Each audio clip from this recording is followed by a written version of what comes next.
जब कैद में बंद घोस्ट राइडर उसने हाथ उठाया और बाढ़ गिरा दी, फिर भाग गया। जब वह सड़क पर आया, उसकी आत्मा की गाड़ी पहले से ही बाहर इंतजार कर रही थी। इस समय एक जेल प्रहरी दौड़ता हुआ आया और तुरंत हमला कर दिया।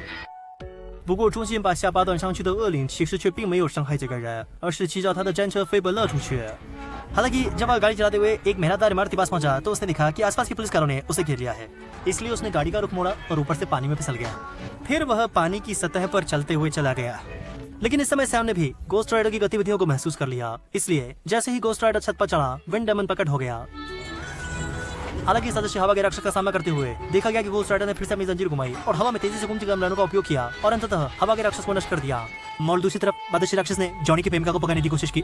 हालांकि जब जॉनी दौड़ते हुए आया और अदृश्य राक्षस को दीवार पर धकेला, तब घोस्ट राइडर ने पाया कि उसकी न्याय की आंख का इस बिना आत्मा वाले अदृश्य राक्षस पर कोई असर नहीं हो रहा था। फिर अदृश्य राक्षस ने एक झटके में घोस्ट राइडर को पकड़ लिया और उसे जमीन पर पटक दिया और जॉनी से कहा कि अगर वो अपनी प्रेमिका को बचाना चाहता है तो उसे आत्मा बेचने का अनुबंध लेकर रिवेंज टाउन आना होगा। जब जॉनी मोटरसाइकिल पर कब्रिस्तान पहुंचा और कब्र के रखवाले से आत्मा बेचने के अनुबंध का पता पूछना चाहा, तो देखा कि रखवाले ने फावड़ा उठाया और अनुबंध को अंदर से निकाल लिया। और जब उसने अनुबंध जॉनी को सौंप दिया तो उसने खुद आगे बढ़कर जॉनी को 500 किलोमीटर दूर के प्रतिशोध नगर तक पहुँचाने की पेशकश की। इसके बाद उसने सीटी बजाई और अपनी सवारी को बुला लिया। असल में यह शुमुरन पिछले पीढ़ी